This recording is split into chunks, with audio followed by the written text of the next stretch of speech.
Hello, welcome to Dissident Canada. My name is Tyler, and of course, as I promised in yesterday's video, I am going to talk about the CPC and their lackluster performance, and how I am very much now in the belief that the party's done.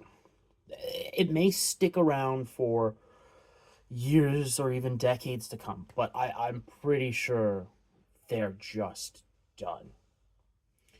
Um, and it does have to do with what happened last week with the one MP crossing over and the other resigning. It it very much looks like it was a push-pull scenario where they were fed up with internal politics and internal structures that have led to the Conservatives being a laughingstock, because they are. How many elections have they lost in a row? Now, I will grant them that they were going to lose the Harper election no matter what, so I don't specifically blame that one on them, even though they had a potentiality of winning that. Um, but probably not. Like, that was most likely a foregone conclusion. But then you run Andrew Scheer, and that fails as it was always going to fail. Then you run O'Toole, as O'Toole could never get close. And then you run Pierre, who does, in fact, get as close as the Conservatives have gotten. Like, 2% of the popular vote, I believe, is how far he was off from winning. This is like 2.1 or something like that percent. Uh, and it like Pierre had the easiest layup set up for him, but he and his team are so politically incompetent. And when I say his team, I mean the structural organization of the Conservative Party are so politically inept. They could not fathom that Trudeau would be swapped out for Carney, so they didn't prepare for Carney, and that the Orange Man bad effect would energize the Liberal base. So he had to go out and reach to what would become about 30% of the voting population who did not vote, did not even attempt to reach out and get those people. Like, it's just an embarrassment. And then, as the budget nears, and it very much has been looking like the budget will eventually fail, they had a chance was it Thursday or Friday, to vote with the Bloc, which likely would have collapsed the government. And the reason they likely didn't do that is because then the Bloc gets to say, well, see, we're the ones who voted to destroy the government. Something very similar happened last year. It may even have been a budget, if I'm not mistaken, or it was something like that. There was a bill, and then the Liberals just yanked it at the last minute because, like, oh man, we just can't. But like, they're just politically inept. Even if, all right, the amendments to the budget passed from the Bloc, it would have collapsed the government, so they're not binding. So then you would have had a chance to defeat them in an election. But likely before that happened, they themselves would have called an election if that looked likely, just so that they could be the ones triggering it. Because the Liberals understand how to play politics. Whatever you say about the Liberals, it's probably some variation of true, but they are extremely well adept at playing the political game within the House, especially when it comes to picking off members of Parliament. Now, again, I said earlier it's a push-pull scenario. It's likely that the Conservatives pushed those two guys out. One, I don't think wasn't pulled into the Liberal caucus, all right? But he was pulled to do their bidding by resigning, because now, with the one guy who's crossed the aisle, they need but one vote, which I think, I don't know where it's going to come from, but I think they might get it. We'll just have to see. Like, there's been rumors of more and more conservative MPs fleeing the sinking ship. We'll see what happens with that. As of me recording this on Monday, I have not seen anything of that. I've just seen more rumors of like, oh yes, 4 more MPs or 2 more MPs going on all weekend and the trolling, and so it's like, I don't know, maybe. But like, it shows time and time again, all right, for 4 consecutive elections now, voters come out to support the conservatives, and the conservatives cannot do the bare minimum to cross the finish line. And then when they're in office, they refuse to work with other parties to collapse the Liberal government, go back to election, and try again. Like, they've had multiple tries at that, and they've failed every single time. How many more times do you think, all right, before, members starts, canceling membership so that the party's not getting as much money, voters stop turning out? Now, obviously, the Conservative Party is going to continue to get votes. Like, they'll probably get between 30 and 40% continually in the elections up until a new challenger rises. Could that be the PPC? Maybe. Highly unlikely with what I understand of structurally who's at the top in the PPC. But we'll have to wait till the next election to see if they finally understand what they need to do to win. Probably not. I'll just say that. But like, there were people. I saw one post on this on the internet that was actually correct, saying, "Hey, back in March when Carney got in and they had that Liberal vote, the Liberal caucus vote, an internal party vote about, hey, we would like to be able, as a party, to vote out the leader and replace them should we need to do that." Because, they removed, Trudeau had that removed.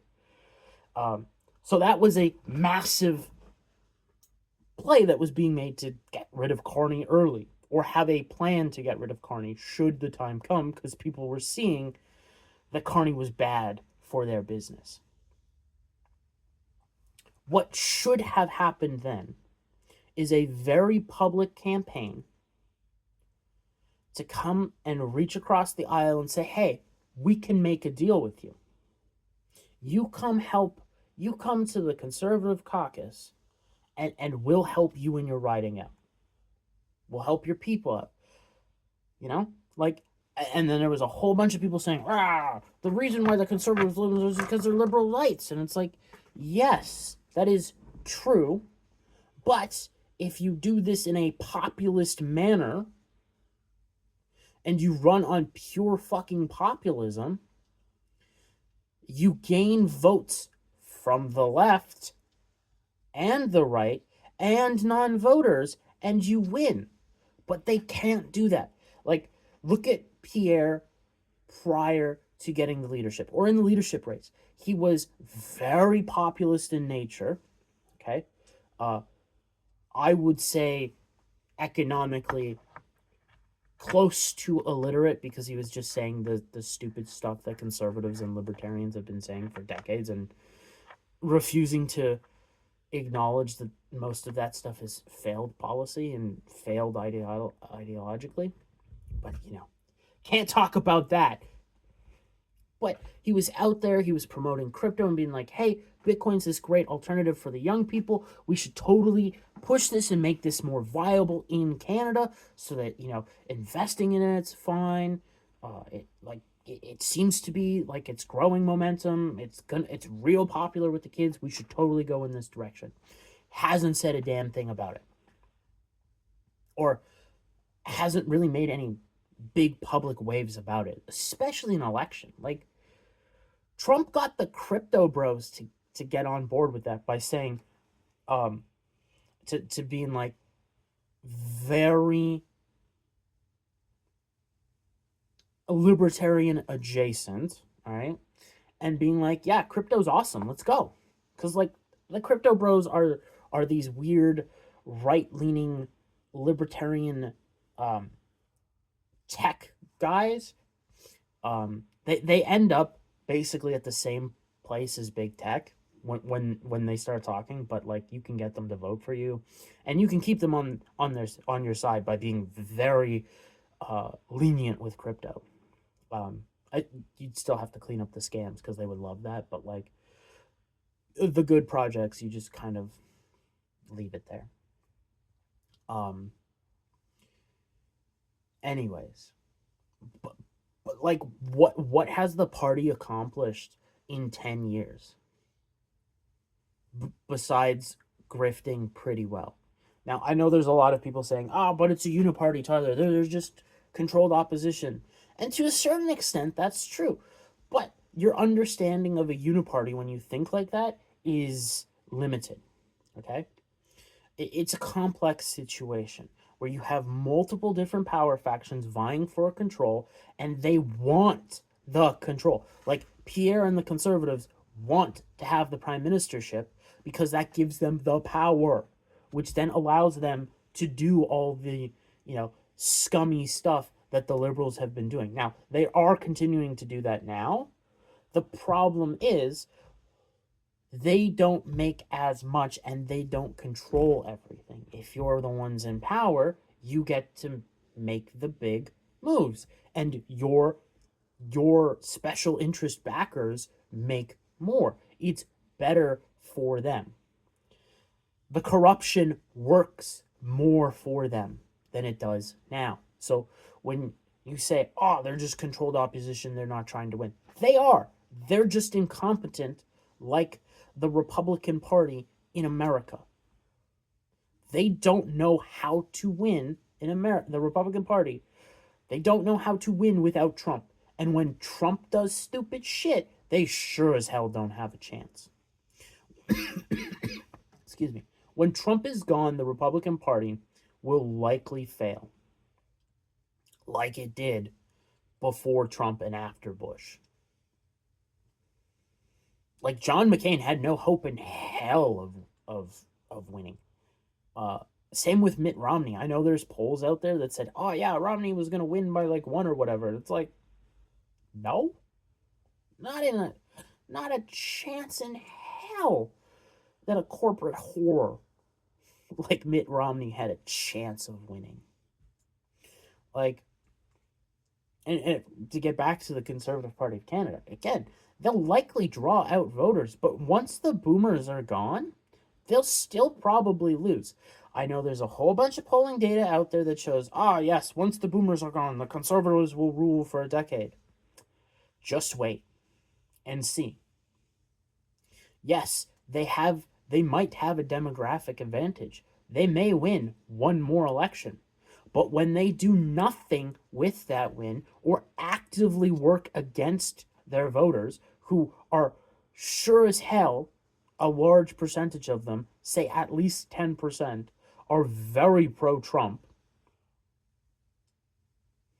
When you stop and you win, and they're expecting a Trump because Pierre gets constantly compared to Trump, even though he is a pale fucking imitation.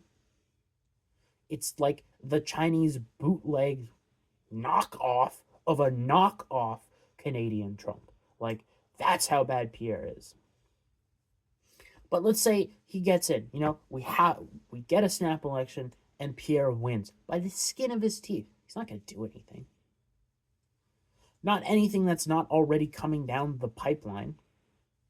Like, there's more continued push from the Carney team, as I said, there would be, to get pipelines, and one of them is the emissions cap. They keep saying, you know what? We might have to back off of this a little bit. We may have to rethink this. Like, what the fuck do you think that's code for? That's code for we're gonna fucking scrap it. We understand we're fucked, and we have to play Trump's game. Like, there is no other code that's not like stringing along conservatives to be like, please come vote for us. They're liberals. They fucking hate you if you even think remotely right-wing thoughts. All right? If there was a possibility that the liberals could have a mind-reading device, all right, to snoop out right-wingers and then, use the media to publicly flog them, they would fucking do that. Because they're evil, corrupt sons of bitches. Or if you're in a position of remote power or somewhere important, they use those thoughts against you. Jesus. Like you can't, most people will hear that and be like, oh, they're Machiavelli. No, Machiavelli was fucking smart. He understood you could not push people too far, otherwise they would break and you would lose control. The liberals don't understand that. But, just look at the conservatives.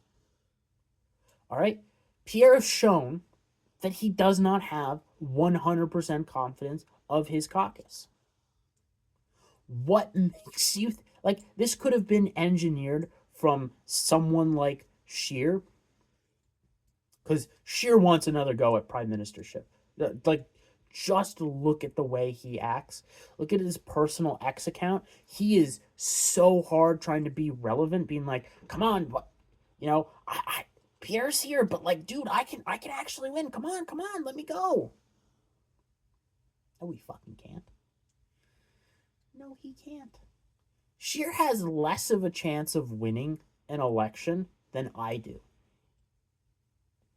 And I know exactly what voter groups I could get. I could get a good large coalition. But there's no chance in hell I would win because the game would be rigged against me from the beginning. Because I would come out and say the fucking truth and say, hey, we're getting rid of all this dumb shit. I would run on populism and win. Or win. It would look like a win, and then it'd be like, oh no, in the middle of the night, here's 10,000 votes. You actually lost 4 ridings. Oh no. That type of bullshit. But with the structural advantage that the CPC has, all right, all they have to do is grab a coalition of approximately 5 to 10% of the non-voters, which is very doable, so that you're above the margin of fraud, and then you can win. It's not that hard. Look at what Trump did. All right? Trump, very good at building a coalition. Keeping that coalition together, he's fucking terrible at it. Because he listens to neocons.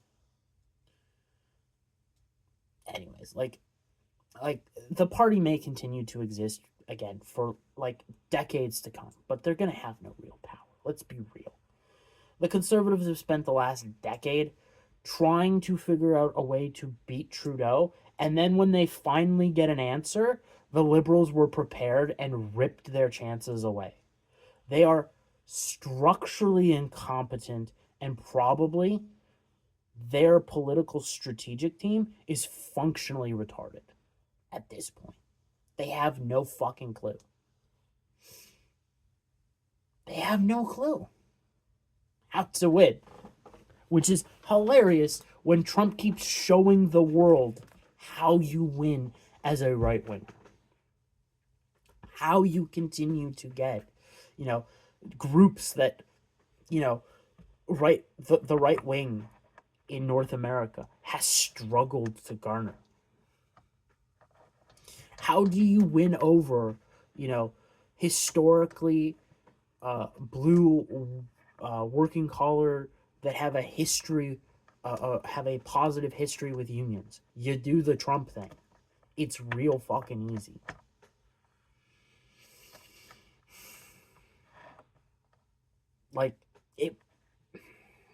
It's just, they have such advantages on the board, the conservatives, that if they put in a minimal amount of effort, they would have won earlier this year. But they refused to. They refused to. They refused to reach out to the voter groups who think it's rigged for the most part. Now, there's a few people, like maybe 0.5% of people who were disillusioned and came out to vote, and Pierre lost. Those people aren't coming out to vote next election. Not for the Conservatives, that's for sure. They'll go non-voter. Like, the people who think the game is rigged and came out and voted and tried, they're gone. They're done. So, like, all those advantages like, I'm specifically thinking of the Abacus data poll of like, oh yeah, the Conservatives win all the demographics, which are too wide. By the way, like the age gaps, they need to be narrowed down to like 10-year chunks. They don't have, I don't think they have 18 to 35, but like it's still way too long. Like it's like you have to have like 18 to maybe 22, and then 23 to say 25, and then 25 to 28. Like you have to have very tight demographics for the younger groups, because people radically change as they think. But anyways, like everything that's not boomers, the Conservatives are winning. But Abacus data has shown multiple times now they don't know how to poll the Canadian electorate accurately early or even late game.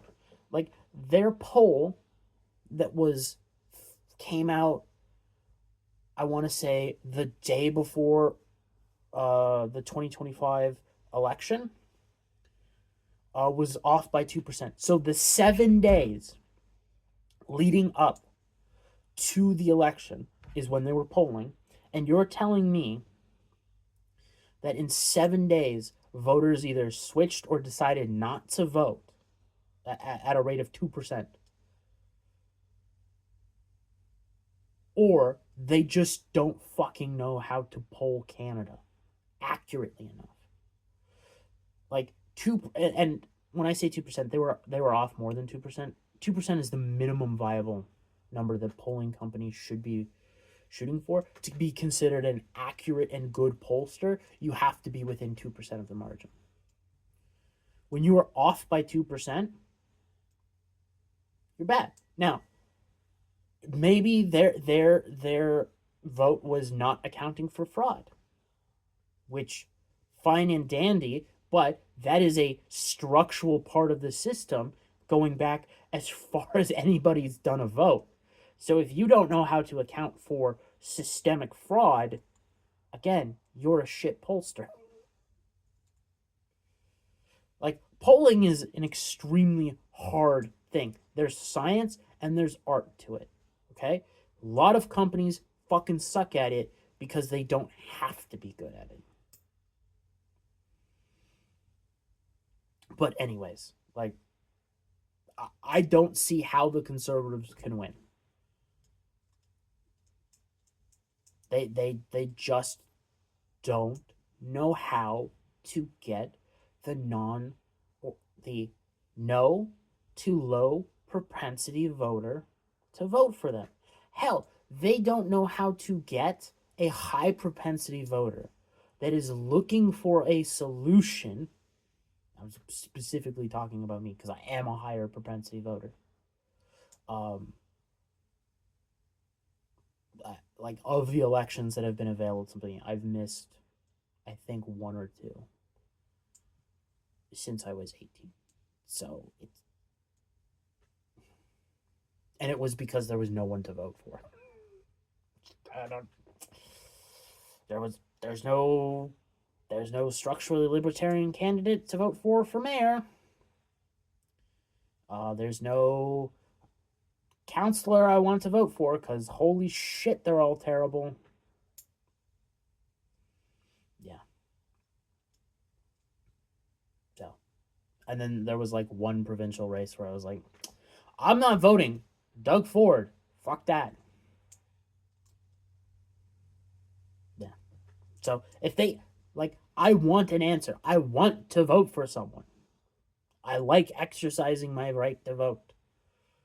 And yet they cannot reach across to a more populist minded person and be like, okay, here's what we're going to give you to get to vote. It's not going to be money. It's not going to be this. It's not going to be tax cuts that we're not really going to do and are just going to lead to more debt because we're just going to spend more. You know, it's we're gonna we have to build Canadian infrastructure. We'll build like these ports and we'll redo the Trans Canada Highway and we'll like something that I know would be beneficial. They just can't. They can't. They can't even lie to my face to be like, sure, dude, we'll totally give you a populist idea. You know, totally. It's like can't even do that. They fucking suck that bad. So I don't know how they could win another election, even with, if we just work off of Abacus data of like, oh yeah, the everybody that's not a boomer is like 2 or 4% in favor of the Conservative Party of Canada.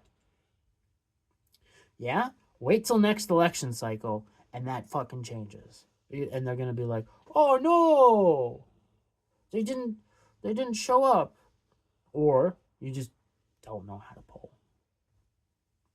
I know I bully the Abacus a little bit, but like, come the fuck on. When people are using you as a grade A standard and you make misses and shit that doesn't make sense, like the youngest generation being 4% conservative, are you fucking kidding me? Have you seen the school system? They're 4% in favor of someone like Trump because they want the system to burn a little bit at the very least. Doesn't matter. Anyways, that's the video for today. Have a good day. Tomorrow I will be talking about the Senate Bill S-206. It is the UBI bill that some people have been screaming about. It's not exactly UBI, but we'll talk about the bill a little bit, and then potentially, or not potentially, we'll talk about the ramifications of UBI. And it's not all bad. Is it a bad idea? Absolutely. But it may fix problems, but there's conditions with that, so it's more economics to deal with. How money actually fucking works and is created, but, people don't want to talk about that shit. They want to be right. They want to live in their dogmatic view of the world that is incorrect. Anyways, see you tomorrow with that.